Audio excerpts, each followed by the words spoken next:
Seri ketiga Bukek Xiansu. Cinta Bernoda Darah. Audiobook, novel silat. Cerita, Ho Ping Hu. Bab 31. Wajah yang cantik itu sebentar pucat sebentar merah. Beberapa kali ia mengerling ke arah suling emas, kemudian dengan isak tertahan ia melompat dari situ dan sekali berkelebat lenyaplah nona itu. Semua orang menjadi kagum dan terbuktilah kehebatan Ginkang yang disohorkan orang dari keluarga Hui Kiam Eng Tan Hui. Wah, tua bangka ini menggunakan sihirnya untuk melemahkan semangat orang. Itgan Kayong membanting-banting tongkatnya ke atas tanah. Kawan-kawan semua, kita pergi saja jangan sampai dia sempat mengelabui kita dengan omongan-omongan busuk dan ilmu sihir. Kita laki-laki sejati, bukan banci, sekali mempunyai cita-cita membalas dendam dan berbakti kepada yang sudah mati, hanya maut yang dapat menghentikan cita-cita itu. Mari kita pergi, lain kali masih banyak waktu untuk menghukum putra tunggal Tok Xiao Kui. Memang para tokoh Kangou itu merasa jerih dan juga sungkan untuk bermusuhan dengan Bukek Xiansu, maka mendengar ucapan Itgan Kayong ini, berturut-turut mereka meninggalkan tempat itu. Setelah semua orang pergi, suling emas menjatuhkan diri berlutut di depan Bukek Xiansu. Kakek ini mengerutkan keningnya, berkata halus. Kim Xiaoeng, kemana perginya keteguhan hatimu? Mengapa saat ini kau terserang kelemahan yang sesungguhnya tidak sesuai dengan kegagahanmu? Laki-laki sama sekali pantang untuk turun semangat dan membiarkan hatinya digerogoti perasaan duka. Apakah yang mengganggu pikiranmu, orang muda? Lo Qianpue, Tecu berterima kasih bahwa Lo Qianpue telah menyelamatkan Tecu daripada bahaya maut. Akan tetapi kesedihan hati Tecu lebih besar daripada rasa syukur telah bebas dari kematian. Mendengar semua orang membenci Tecu karena mendiang ibu, tidaklah mengguncangkan perasaan Tecu. Akan tetapi mendengar kenyataan bahwa ibu kandung Tecu dahulunya begitu keji dan jahat, hal inilah yang menghancurkan hati Tecu. Mohon petunjuk Lo Qianpue. Aku sudah heran tadi mengapa kau hanya menghadapi orang-orang yang mengancam nyawamu dengan Kim Kong Sinim saja, padahal kalau kau melawan mereka dengan Hong In Bun Wat dan dengan ilmu silatmu yang lain, kau takkan terancam bahaya maut. Kiranya kau merasa betapa ibumu berdosa dan kau sengaja hendak mengorbankan diri menebus dosanya. Orang muda, ibumu memang memiliki watak yang keras. Akan tetapi ia hanya seorang manusia biasa saja, seperti manusia-manusia lain ia pun mempunyai kelemahan. Manusia adalah makhluk yang lemah dan karenanya mudah lupa akan kemanusiaan. Tidak ada manusia baik atau jahat di dunia ini, semua sama saja karenanya dengan dasar pikiran ini orang budiman mengasihi semua manusia tanpa pandang perbedaan. Yang suka disebut orang jahat adalah orang yang sedang lupa, dilupakan oleh nafsu ingin senang sendiri, ingin menang sendiri, ingin enak sendiri, tanpa mempedulikan keadaan orang lain, maka perbuatannya yang ditunggangi nafsu-nafsu demikian itu merugikan orang lain. Orang yang dirugikan tentu akan menganggapnya jahat. Sebaliknya, orang yang sedang sadar, bebas nafsu, tentu akan timbul peri kemanusiaannya dan melakukan perbuatan yang menguntungkan atau menyenangkan orang lain. Orang yang diuntungkan atau disenangkan demikian itu tentu akan menganggapnya baik. Jadi pada umumnya, manusia menilai baik atau jahat itu didasarkan pada akibat menguntungkan atau merugikan dirinya yang sebetulnya juga menjadi rangkaian daripada nafsunya sendiri. Tecu dapat memahami filsafat yang Lo Qianpue ajarkan. Mungkin mendiang ibu melakukan semua itu karena lemah dan lupa, ingin mengumbar nafsu sehingga akibatnya merugikan banyak orang dan menimbulkan benci. Sekarang mereka hendak menuntut kepada Tecu, bagaimana Tecu harus berbuat? Lo Qianpue, biarpun ibu dikatakan orang jahat, namun ia adalah ibu kandung Tecu dan Tecu belum pernah melakukan sesuatu kebaktian bagi ibu, belum dapat membalas kesengsaraan ibu ketika ibu mengandung dan melahirkan serta memelihara Tecu. Apakah yang Tecu harus lakukan? Kakek itu lalu bersila di depan suling emas, menurunkan Yang Kim dan mulai mainkan Yang Kimnya. Suling emas cepat-cepat mengambil sulingnya dan tak lama kemudian di tempat yang sunyi itu kembali terdengar paduan suara Yang Kim dan suling, melakukan nyanyian yang amat merdu, akan tetapi yang mengandung pengaruh luar biasa sekali sehingga keadaan di lembah itu amat aneh. Kadang-kadang paduan suara itu terdengar seperti badai mengamuk sehingga keadaan sekelilingnya menjadi makin sunyi karena binatang-binatang hutan tidak ada yang berani muncul maupun bersuara. Di lain saat terdengarlah paduan suara yang lembut merayu seperti bisikan-bisikan angin lalu, seperti kicau burung dan gemerciknya air anak sungai yang bening, sehingga burung-burung di hutan itu mulai ikut berkicau, binatang-binatang mulai keluar dari tempat sembunyi mereka dan suasana menjadi tentram dan penuh damai. Lebih 2 jam mereka berlatih. Akhirnya paduan suara itu menghilang dan dengan senyum puas kakek Bukek Xiansu meninggalkan suling emas yang masih berlutut di atas tanah. Tugasmu amat banyak, suling emas. Berbahagialah manusia yang masih mempunyai tugas-tugas dalam hidupnya, karena tidak ada yang lebih mulia dalam hidup ini selain menunaikan tugas-tugas hidup, mempergunakan tenaga dan pikirannya yang amat dibutuhkan orang lain. Lo Qianwei, setelah semua tugas Tercu selesai, Tercu ingin sekali ikut Lo Qianwei menuntut ilmu bertapa dan menjauhkan diri daripada urusan dunia. Lamunan semua orang muda yang sedang diamuk duka nestapa. Tunggu saja kalau kau sudah bertemu dengan jodohmu. Haha, mungkin kupaksa ikut pun kau akan menolak. Selamat tinggal. Maka pergilah kakek itu. Sepergian kakek sakti Bukek Xiansu suling emas duduk terus bersila sambil termenung. Tunggu kalau dia bertemu jodohnya? Apa arti ucapan kakek sakti itu? Ia maklum bahwa Bukek Xiansu adalah seorang sakti yang sukar dicari bandingnya pada masa itu, dan bahwa kakek itu selain memiliki kesaktian, juga memiliki ilmu kebatinan yang dalam. Akan tetapi, dalam hal jodoh, tiada manusia di dunia ini lebih berkuasa daripada dewa jodoh yang sudah diberi tugas oleh Tian untuk mengurus soal-soal perjodohan manusia di permukaan bumi. Dan oleh dewa jodoh, pertaliannya dengan satu-satunya wanita yang pernah ia cinta, pertalian kasih sayang yang mendalam, agaknya telah diputuskan. Ataukah ini yang dibilang bahwa wanita itu bukan jodohnya? Akan tetapi dia satu-satunya gadis yang pernah ia cinta, ia sayang, seperti hatinya. Ceng ceng. Kekasihku. Terdengar ia berbisik, merupakan keluhan yang langsung keluar dari hatinya yang terluka. Terbayanglah wajah seorang wanita yang ayu, yang lemah lembut dan yang sikapnya agung. Wajah jelita gadis pujaan hatinya. Suma Cheng. Terbayanglah dengan amat jelasnya di dalam ingatan, 10 tahun yang lalu. Ia masih menjadi seorang pengawal muda yang dipercaya oleh Pangeran Sumakong di kota raja, bahkan diberi tempat tinggal di sebuah bangunan samping gedung pangeran itu. Masih jelas terbayang pertemuan pertama kali dengan Suma Cheng, putri pangeran itu. Bulan bersinar indah dan penuh pada malam itu. Ia duduk di dalam taman bunga Pangeran Suma yang luas, duduk di depan pondok taman sambil meniup suling, permainan yang digemarinya semenjak ia kecil. Kemudian, bagaikan sang Dewi Malam atau Dewi Purnama sendiri turun ke dunia, putri jelita itu muncul, tertarik oleh suara sulingnya. Ceng ceng. Kembali suling emas menarik napas panjang dalam lamunannya. Teringat dan terbayanglah semua itu. Betapa mesra pertemuan itu, betapa sinar mata mereka yang bicara dalam 1000 bahasa, mewakili bibir yang tak pandai berkata-kata. Kemudian betapa mimpi muluk itu menjadi hancur berantakan oleh kenyataan yang tak dapat dibantah lagi. Ia hanya seorang pelajar yang tak pernah lulus ujian, Suma Cheng putri seorang pangeran, bahkan pangeran yang menjadi majikannya. Namun betapa cinta kasih membuat ia buta akan kenyataan ini, membuat Suma Cheng juga buta bahkan ia tak mungkin berjodoh dengan seorang pegawai biasa. Mereka bagaikan mabuk asmara, asyik dan masyuk, dibuai gelora cinta kasih yang mendalam. Hubungan dilanjutkan, hanya bulan dan kadang-kadang malam gelap yang menjadi saksi akan pertalian cinta kasih di antara mereka yang makin mendalam. Akhirnya, semua mimpi muluk berakhir. Dalam lamunannya, suling emas mengeluh. Pertemuannya dengan kekasihnya ketahuan. Ia seorang pemuda lemah ketika itu. Ia dihajar, dihukum, hampir dibunuh, akhirnya ia tertolong oleh Kim Mo Taisu yang kemudian menjadi gurunya, baca cerita suling emas yang amat menarik. Ceng ceng. Suling emas mengusir ingatan tentang kesengsaraan yang dideritanya semenjak hubungannya dengan Suma Cheng ketahuan. Ia kembali memaksa ingatannya membayangkan wajah kekasihnya yang jelita.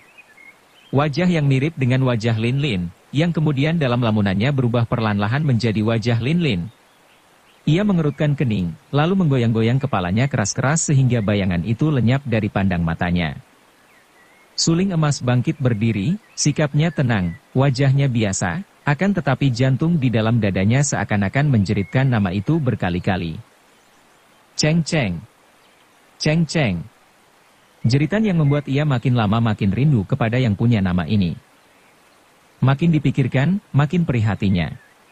Selama hidup di dunia ini, hanya ada 2 orang saja yang selalu berada di hatinya. Orang pertama adalah ibu kandungnya, orang kedua adalah Sumaceng. Akan tetapi ibunya yang semenjak kecil ia rindukan, ia harap-harapkan perjumpaan dengan ibunya, ternyata begitu bertemu lalu meninggal dunia dan meninggalkan nama yang dibenci oleh dunia Kang Ou, yang dianggap jahat. Adapun Sumaceng, gadis yang dicinta dan mencintainya, telah direnggut orang dari pelukannya, kini telah menjadi istri orang lain. Apalagi yang diharapkan di dunia ini? Untuk apa lagi ia hidup?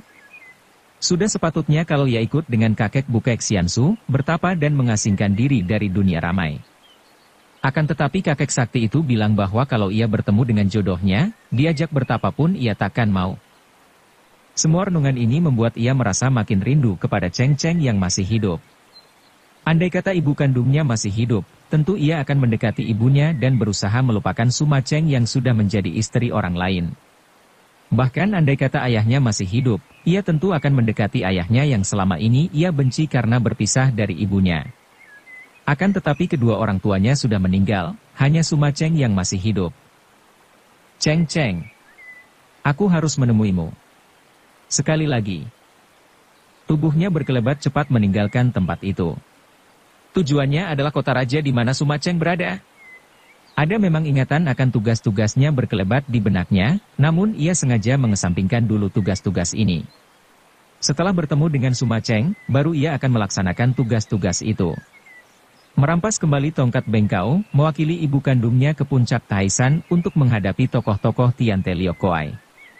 Merampas kembali Lin Lin dari tangan orang-orang Hitan dan menyuruh 3 orang adik-adiknya kembali ke Chinling San.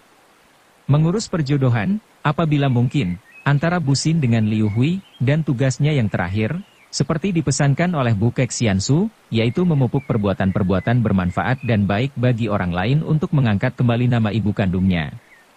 Dengan ilmu lari cepatnya yang luar biasa, sebentar saja tubuh suling emas tampak jauh, hanya sebesar titik hitam yang dalam beberapa detik berikutnya lenyap sudah.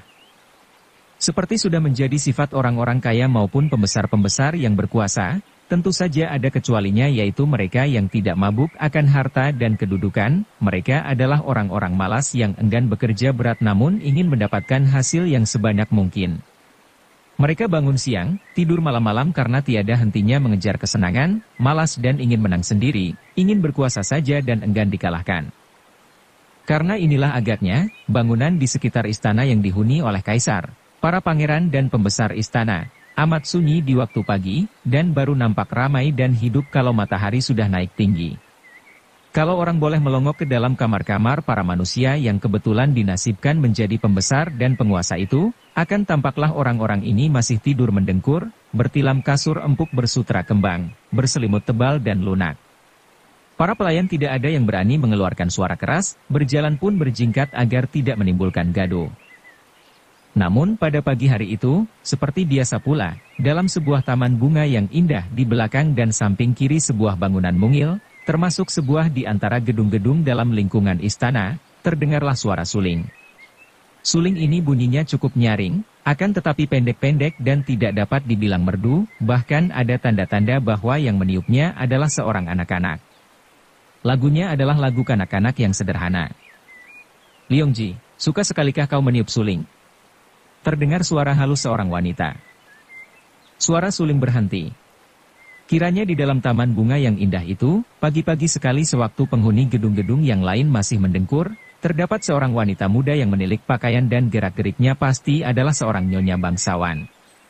Usianya masih muda, paling banyak 27 tahun, wajahnya cantik sekali dan wajahnya itu membayangkan kehalusan budi dan keagungan. Ia memondong seorang anak laki-laki yang berusia kurang lebih 1 tahun. Seorang anak laki-laki lain berusia 4 tahun berlari-lari ke sana kemari sambil tertawa-tawa, seakan-akan ia hendak mengejar burung-burung kecil yang berterbangan sambil berkicau gembira di pagi hari itu.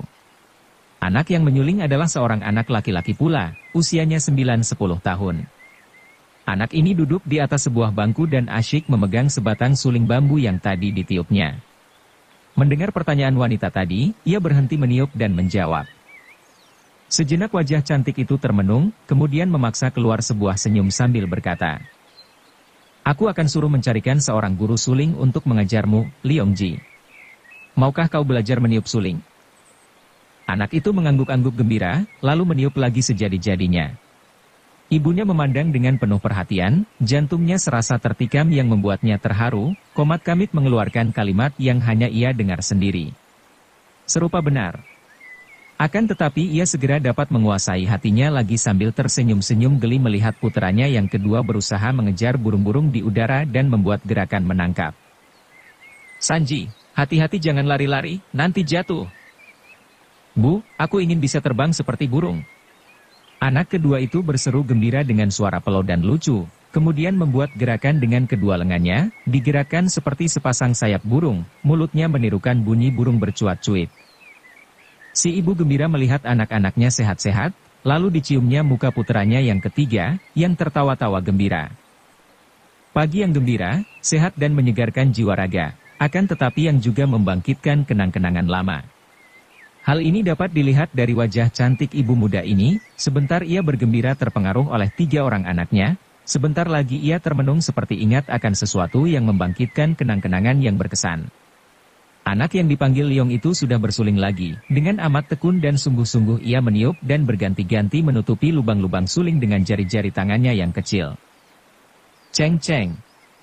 Suara ini tertahan dan tersendat, seakan-akan sukar keluar dari mulut yang punya suara. Wanita itu tersentak kaget dan serentak bangkit berdiri dari bangkunya, sambil memondong anaknya yang paling kecil. Suara itu. Seketika wajahnya berubah pucat. Hanya ada satu orang saja di dunia ini yang memanggil namanya dengan suara seperti itu. Kedua kakinya menggigil dan ia tidak mau menggerakkan tubuh, tidak mau memutar tubuh menengok ke belakang ke arah suara, karena ia khawatir kalau suara tadi hanya suara dari kenangannya sehingga kalau ia menengok dan tidak melihat sesuatu, ia akan kecewa. Ia meramkan mata, diam-diam ingin menikmati kenangan lama yang sedemikian mendalam dan menggores kalbunya sehingga di pagi hari yang indah ini ia sampai-sampai mendengar suara orang yang menjadi sebab lamunannya. Wanita itu mengeluarkan seruan tertahan, setengah isak. Kemudian dengan tiba-tiba dan cepat sekali, seakan-akan takut kalau orang yang bersuara itu sudah pergi lagi, ia memutar tubuh memandang. Bu Songkoko. Kaukah ini? Kau di sini.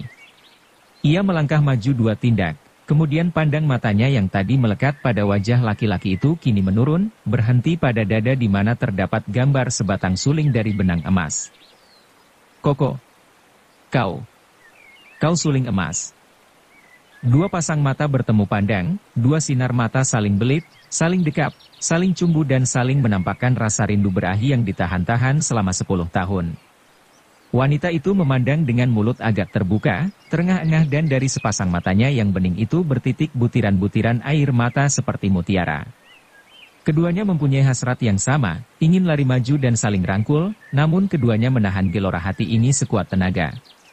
Akhirnya, melihat butiran-butiran air mata itu, laki-laki yang bukan lain adalah suling emas ini, secepat kilat membalikkan tubuhnya, wajahnya pucat sekali dan ia berdongak ke atas, meramkan kedua matanya, bibirnya agak menyeringai tanda betapa perihnya hati, seperti ditusuk-tusuk pedang rasanya. Kemudian ia membuka pelupuk mata, mengejap-ngejapkannya untuk menahan agar jangan sampai kedua matanya yang terasa panas dan gemetar itu menitikkan air mata. Kebetulan sekali ketika ia membalikkan tubuh, ia melihat bocah yang memegang suling kini sudah berdiri di dekatnya. Melihat anak ini, suling emas menggerakkan tangan kiri dan mengelus-elus kepala yang gundul itu. Bocah ini dapat ia pergunakan untuk landasan kuat bagi perasaannya, untuk menolak gelora cinta dan keharuan yang seakan-akan hendak menjebol bendungan hatinya. Kau pandai bersuling, nak? Tanyanya, suara serak, tanda bahwa hatinya penuh gelora dan haru, dan bahwa hampir saja pendekar sakti ini tadi terisak menangis. Bocah itu tertawa dan mengangguk. Cobalah kau menyuling untukku. Kau mau diajar meniup suling? Mau saja.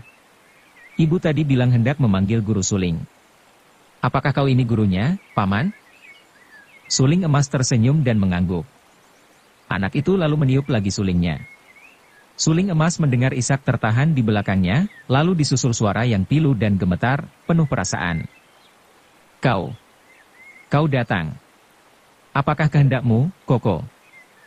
Suling emas menarik napas panjang, masih membelakangi wanita itu dan tangan kirinya masih meraba-raba kepala bocah yang menyuling. Tadinya aku sudah bersumpah pada diri sendiri takkan mengganggumu, Cheng Cheng, takkan menemuimu selama hidupku agar lukaku tidak semakin parah. Ia berhenti dan tidak melanjutkan kata-katanya yang tertelan oleh Ishak. Song Koko, aku pun sama sekali tidak mengira akan dapat bertemu lagi denganmu. Sama sekali aku tidak menyangka bahwa suling emas pendekar sakti yang selama ini disohorkan setiap orang itu kaulah orangnya. Ah, siapa kira?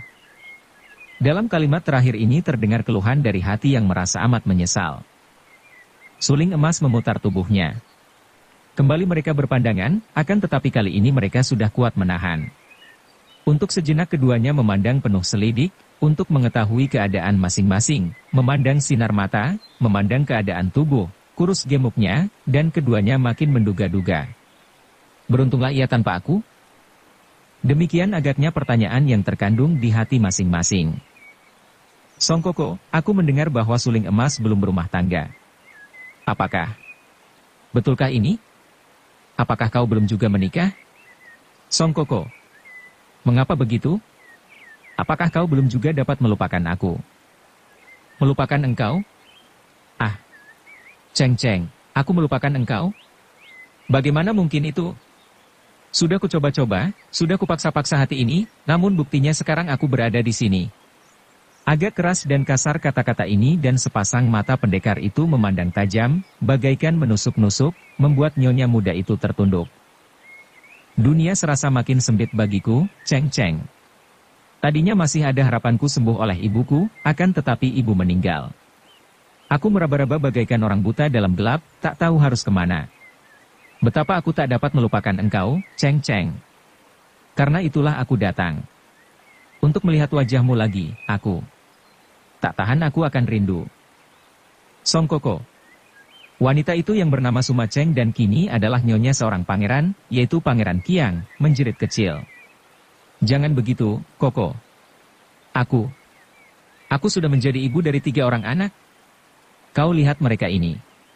Suma Cheng cepat-cepat mempergunakan anak-anaknya untuk perisai diri atau lebih tepat untuk pengendalian hatinya sendiri yang seakan-akan terbetot dan hendak dihanyutkan oleh bekas kekasihnya. Ia maklum kalau tidak cepat-cepat ia berpegang kepada 3 orang putranya, bisa-bisa ia terbawa hanyut, karena sesungguhnya, sampai mati sekalipun ia takkan mungkin dapat melupakan Busong. Suling emas menarik napas panjang, menekan gelora hatinya. Kemudian ia menjadi sadar kembali ketika anak yang meniup suling itu tiba-tiba menarik tangannya dan bertanya. Paman Guru, bagaimana dengan kepandaianku meniup suling? Suara yang lantang dari bocah ini menariknya turun dari sorga lamunan, dan membuatnya kaget karena hampir saja tadi ia melakukan sesuatu yang tidak patut. Melihat wajah Suma Cheng kembali, berhadapan muka dengan wanita ini, benar-benar bisa membuatnya lupa akan segala. Kau sudah pandai. Tapi harus belajar lagu-lagu yang indah, katanya sambil meraba kepala anak itu. Tiba-tiba wajahnya berubah dan jari-jari tangan kirinya tetap meraba-raba kepala yang gundul itu. Aneh. Ajaib. Kepala anak ini sama benar dengan kepalanya. Tak salah lagi. Jarang di dunia ini ada kepala seperti ini, kepala yang dahulu membuat mendiang gurunya, Kim Mo Taisu, tidak ragu-ragu menolongnya dan mengambilnya sebagai murid. Inilah kepala pendekar. Seperti yang dulu disebut-sebut Kim Mo Taisu. Bagaimana potongan dan bentuk kepala anak ini bisa sama dengan kepalanya? Cheng Cheng. Suaranya gemetar ketika ia menoleh dan memandang wajah ayu itu.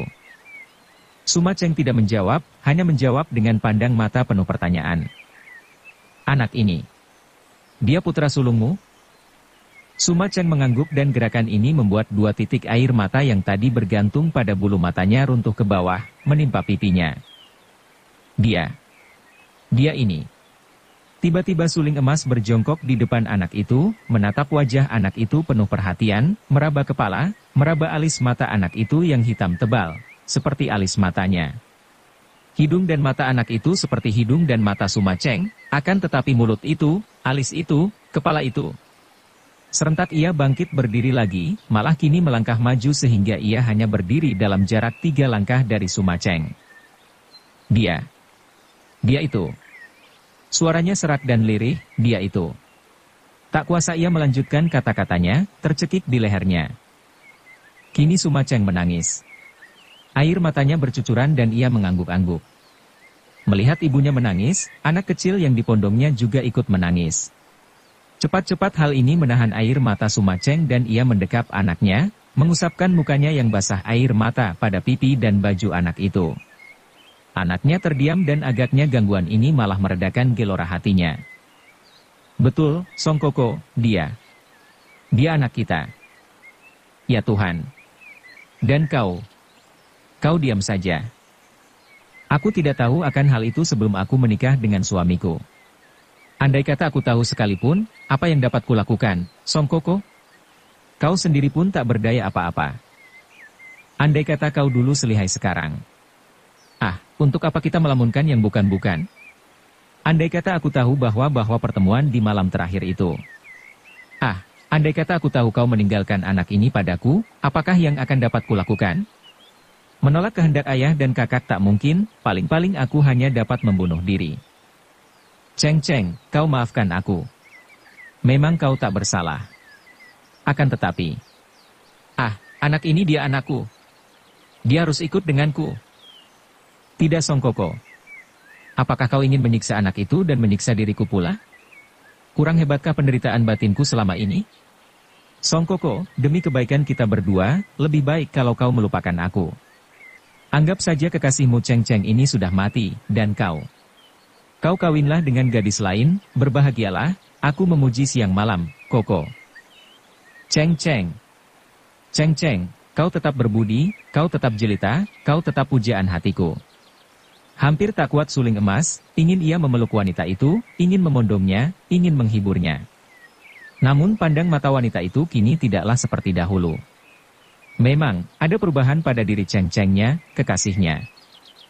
Hei, siapakah di situ? Tiba-tiba terdengar bentakan keras dan seorang laki-laki yang berpakaian indah berlari-lari mendatangi dengan pedang terhunus di tangan. Ia ini bukan lain adalah Pangeran Kiang.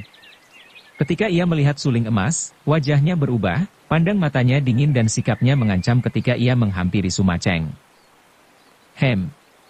Jadi tidak salah omongan kakak Sumaboan. Ternyata istriku yang setia ini diam-diam bermain gila dengan laki-laki bekas kekasihnya dahulu. Perempuan tak tahu malu. Sudah punya 3 orang anak masih hendak main gila, berzina dengan laki-laki lain. Keparat? Oh, tidak. Sumaceng menjerit tertahan. Tuduhan ini benar-benar merupakan ujung pedang yang menusuk ulu hatinya, aku dan dia. Kami tidak berbuat apa-apa yang melanggar kesopanan, jangan kau menuduh yang bukan-bukan. Bagus, ya. Kau masih hendak membelanya? Perempuan hina. Kupukul mukamu yang tak tahu malu. Pangeran itu melangkah lebar menghampiri Sumaceng dan tangan kirinya melayang, menampar ke arah pipi. Istrinya hanya tunduk dan menangis terseduh-seduh, tidak mempedulikan datangnya tangan yang menampar. Akan tetapi tangan yang menampar itu terhenti di tengah jalan. Pangeran itu berseru kaget dan heran, juga penasaran. Ketika ia menggerakkan tangannya ke belakang, tidak apa-apa, akan tetapi begitu ia menampar ke depan, tangan itu tiba-tiba berhenti seakan-akan tertahan oleh dinding yang tidak tampak. Keparat, hayo mengaku bahwa kau telah berzina dengan bangsat ini. Ia berteriak memaki untuk mengatasi kemarahan dan rasa penasarannya. Sesungguhnya, kami tidak berbuat apa-apa. Suamiku dengarlah. Memang betul dia dahulu adalah seorang kenalanku, sebelum aku kawin denganmu, tapi semenjak itu, baru ini kami saling bertemu, dan kami tidak berbuat apa-apa yang melanggar susila. Percayalah. Perempuan rendah. Siapa tidak tahu bahwa dahulu kau berzina dengan kekasihmu? Aku masih berlaku murah dan sabar, akan tetapi siapa kira, sekarang kau mengadakan pertemuan gelap. Terkutuk. Kali ini si pangeran menggerakkan pedangnya menyerang istrinya sendiri. 2 orang anak kecil, yang satu dipondong Sumaceng, yang seorang memegangi gaunnya dari belakang, menjerit-jerit ketakutan menyaksikan adegan yang tidak mereka mengerti, akan tetapi yang mendatangkan rasa takut pada mereka itu. Hanya anak yang sulung tidak menangis, memandang dengan mata terbelalak sambil memegangi sulingnya. Adegan ini berkesan amat mendalam di hatinya, akan tetapi tentu saja ia pun tidak mengerti apa artinya semua ini. Biarpun pedang itu mengancam nyawanya, Sumaceng tidak bergerak, siap menerima tusukan pedang. Baginya, hidup ini penuh penderitaan batin, dan ia memaafkan kemarahan suaminya yang pada hakikatnya tidaklah menuduh yang bukan-bukan. Memang ia merasa berdosa terhadap suaminya yang sebetulnya amat mencintanya. Kalau ia mau, tentu saja ia dapat mengelak bahkan melawan, karena adik dari Sumaboan ini pun memiliki ilmu kepandaian silat yang lumayan namun jauh lebih tinggi daripada kepandaian suaminya. Akan tetapi, seperti juga tadi, pedangnya yang meluncur ke depan itu tiba-tiba terhenti di tengah jalan, malah mendadak ia merasa tangan kanannya seperti lumpuh dan pedangnya itu tak dapat ditahannya lagi runtuh terlepas dari tangannya, menimbulkan suara berkerontangan. Cepat sang pangeran ini membalikkan tubuh memandang. Tak salah dugaannya. Kiranya laki-laki berpakaian serba hitam yang pernah ia dengar namanya sebagai Suling Emas. Pendekar yang menggemparkan itu, berdiri tegak dan menggerak-gerakkan tangannya mengirim pukulan atau dorongan jarak jauh yang tadi menahan pukulan-pukulannya dan tusukan pedangnya. Manusia berhati binatang. Pangeran Kiang melompat maju menghadapi Suling Emas. Orang lain boleh takut kepadamu, akan tetapi aku tidak takut. Orang lain boleh menyebutmu pendekar, akan tetapi bagiku kau hanyalah seorang laki-laki buaya yang mengganggu istri orang. Kau seorang laki-laki rendah berzina dengan perempuan ini yang juga hanya seorang istri berwatak pelacur. Plak! Pangeran itu terguling dan bibirnya pecah-pecah berdarah oleh tamparan tangan Suling Emas yang menjadi marah sekali. Muka pendekar ini menjadi agak pucat, matanya memancarkan cahaya berkilat. Mulutmu busuk. Kau boleh memaki aku, akan tetapi kau terlalu menghina Ceng-Ceng. Biarpun dia sudah menjadi istrimu, namun ia tetap seorang wanita yang agung, yang bersih, yang suci. Dia perempuan jalang, pelacur tak tahu malu. Pangeran itu dalam marahnya melompat bangun dan memaki lagi. Bu! Sebuah dorongan membuat ia terjengkang ke belakang, berdebu keras dan sambil meringis kesakitan pangeran ini merangkak bangun lagi. Pendekar macam apa ini? Menjinahi istri orang, menggunakan kepandaian untuk menghina orang dan merampas istrinya. Yang begini mengaku pendekar? Kau boleh bunuh aku, akan tetapi namamu akan membusuk sampai akhir zaman. Mari kita mengadu nyawa. Jangan. Suamiku, jangan. Kau takkan menang. Busong, kau pergilah. Akan tetapi Suling Emas tidak mau pergi. Ia maklum bahwa kalau ia pergi begitu saja, tentu Sumaceng akan celaka, disiksa mungkin dibunuh suaminya. Pangeran yang tolol, dengarlah. Aku sama sekali tidak melakukan perbuatan yang bukan-bukan dengan istrimu. Dia terlampau suci untuk mengkhianatimu. Memang dulu aku mencintainya, akan tetapi dia sudah menjadi istrimu sekarang, jangan kau memfitnah yang bukan-bukan. Siapa bilang fitnah? Kau datang menjumpainya, sikap kalian. Dan perempuan hina ini membelamu. Siapa tidak tahu bahwa kalian masih saling mencinta? Keparat, terkutuk, benar-benar menghina sekali. Hayo kau bunuh aku lebih dulu, baru kau bisa merampas istriku, keparat. Dengan kemarahan meluap karena rasa cemburu, pangeran itu menubruk maju dan memukul. Pukulannya tepat mengenai dada Suling Emas, akan tetapi bukan yang dipukul yang roboh, melainkan pangeran itu sendiri yang terpelanting dan lengan kanannya yang memukul patah tulangnya. Kau ingin mati? Apa sukarnya membunuhmu? Ceng-Ceng, kalau manusia ini begini menghina kita, mengapa kau lebih senang tinggal menjadi istrinya? Biarpun kau sudah menjadi ibu dari 3 orang anak. Aku masih sanggup melindungimu selamanya dan membunuh tikus busuk bermulut kotor ini.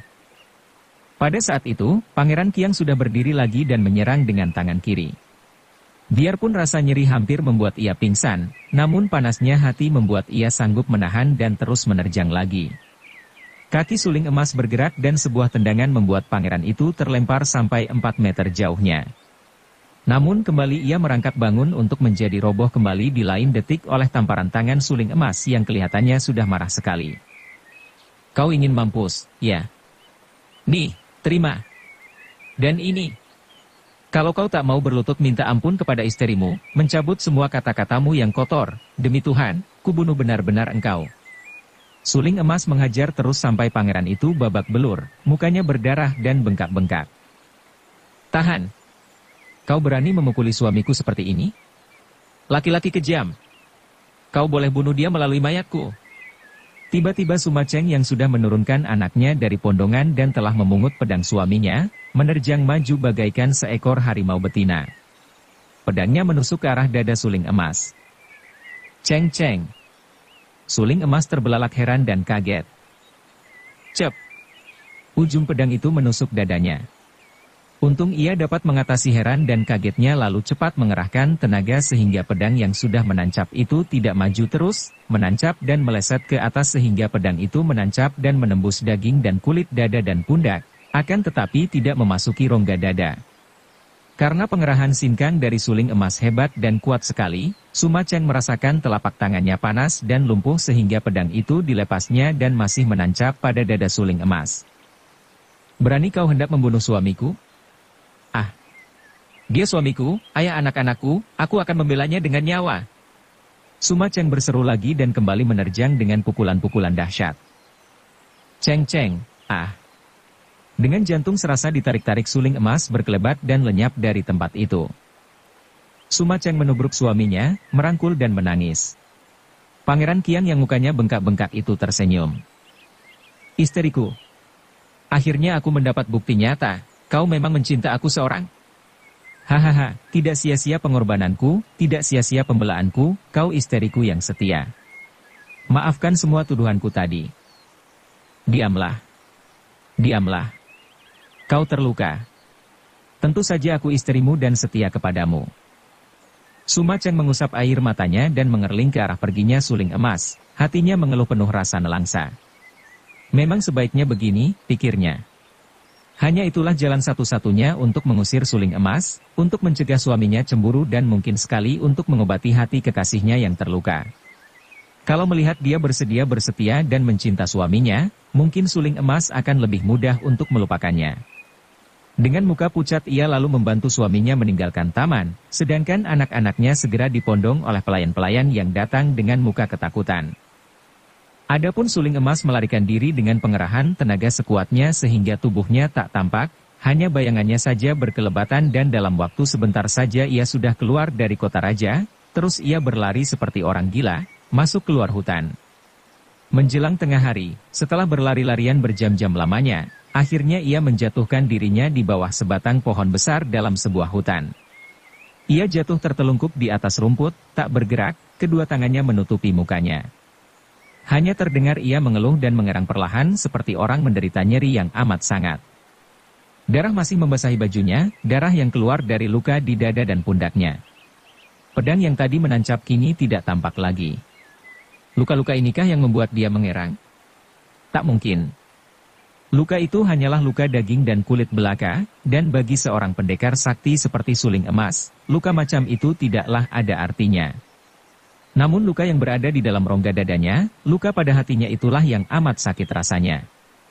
Jantungnya serasa perih seperti disayat-sayat. Cheng Cheng tidak cinta lagi padanya. Cheng Cheng mencinta suaminya, dan bahkan membenci dia yang dibuktikan dengan tusukan pedang tadi. Suling emas mengeluh dan ketika ia bergerak dan bangun duduk di atas tanah berumput, wajahnya nampak pucat bukan main. Warna bulat kuning pada bajunya yang hitam, yaitu bagian dada, telah menjadi merah karena darahnya. Paduan warna hitam baju dan merah darah itu membuat mukanya kelihatan lebih pucat lagi. Agaknya peristiwa yang hanya beberapa jam lamanya itu membuat kerut-merut di antara kedua matanya makin mendalam, dan membuat sinar sepasang matanya menjadi redup sayu. Tanpa disadarinya, tangannya meraih ke pinggang dan di lain saat ia telah meniup sulingnya. Suara yang keluar dari sulingnya melengking tinggi, mengalun panjang dan menyuarakan lagu sedih yang penuh kepiluan hati. Bagi orang yang mendengar suara suling ini, tentu akan menyatakan bahwa suara itu memilukan dan menyedihkan. Namun sesungguhnya suling emas telah mempergunakan ilmunya Kim Kong Sinim yang belum lama ini ia latih bersama Bu Kek Xiansu. Dengan ilmu ini, perlahan-lahan kesedihannya lenyap dan setelah suara suling berhenti, wajahnya tidak sepucat tadi. Namun ia masih duduk melamun dan sengaja mempergunakan kesempatan ini untuk mengolah semua peristiwa yang menimpa dirinya. Seperti biasa ia hendak memetik buah bermanfaat, menarik pelajaran dari setiap pengalaman hidupnya. Kini pikirannya dapat bekerja baik, tidak lagi diselimuti perasaan hati yang pilu dan sayu. Suma Cheng telah mencinta suaminya dan membencinya. Hal ini sama artinya dengan kematian kekasihnya itu. Bukan orangnya yang mati, melainkan cinta kasih terhadap dirinya. Tidak ada lagi manusia yang boleh diharapkan di dunia ini. Ibu kandungnya telah meninggal, juga Cheng Cheng telah mati. Mengapa ia harus merasa berduka? Mengapa hatinya begini sakit? Mengapa ia membenci Pangeran Kiang? Suling emas mengumpulkan ingatannya dan terngiang kembali di telinganya segala petuah, pelajaran dan nasihat yang pernah ia dengar dari mendiang gurunya, Kim Mo Taisu, dan si kakek sakti Bukek Xiansu. Suling emas termenung. Dia manusia biasa. Tentu saja cintanya termasuk golongan kedua itulah.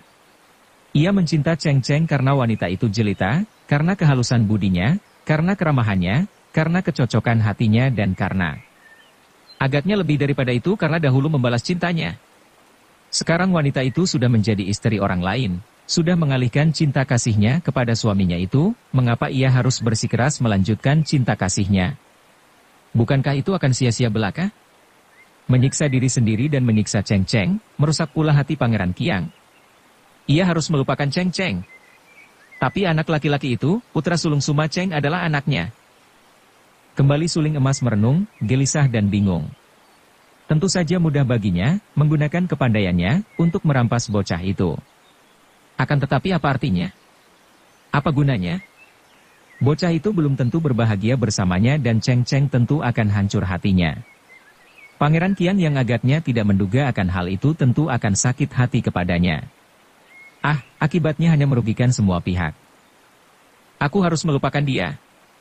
Harus. Mengapa aku begini lemah? Hei, Busong, apakah kau bukan laki-laki? Bersambung ke bab 32. Dukung kami dengan subscribe, follow, like, komen dan share. Terima kasih.